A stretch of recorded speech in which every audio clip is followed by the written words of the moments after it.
क्योंकि भक्त अपराध इतना बड़ा अपराध है महाराज जिसमें भगवान भी कभी सहायता नहीं करते। भक्त अपराध जिसको लग गया भगवान की भक्ति वो कर ही नहीं सकता। ऐसी स्थिति है भक्त अपराध की। वृंदावन में जीव गोस्वामी जी महाराज भजन कर रहे थे। भजन करते करते महाराज उनका लीला में प्रवेश हो गया। ठाकुर जी की लीला के अंदर श्री जी की लीला में ऐसे हो गए कि होली की लीला दिखने लगी उनको ठाकुर जी की, जिसमें वो श्री जी के साथ थे और ठाकुर जी पिचकारी मार रहे थे।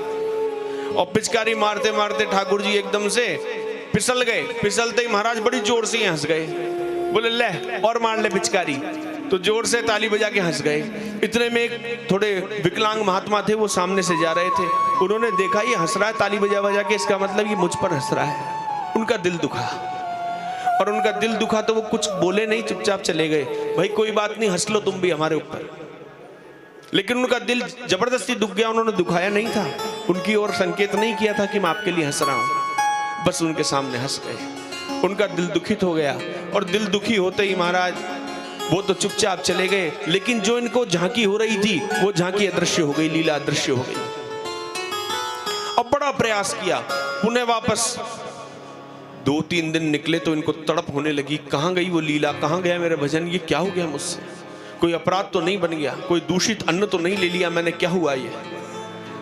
ऐसी भावना टटोलने लगे अपने आप को।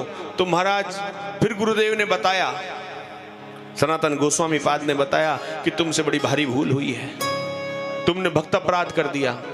अब जाकर तुम जब तक उनसे क्षमा याचना नहीं करोगे तुमको लीला में प्रवेश नहीं मिलेगा। जाकर के महाराज चरणों में प्रणाम किया उन संत के, और बोले नहीं नहीं तुम कोई बात नहीं भैया, दुनिया ही हंसती है हमारे ऊपर, तुम भी हंस लिए तो कोई बात नहीं।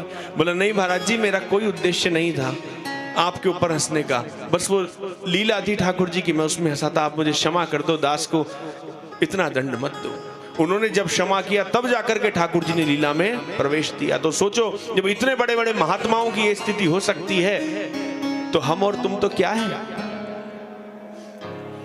इसलिए संतों का, भक्तों का कभी भी दिल से भी अपराध ना हो जाए, ऐसा ध्यान रखो।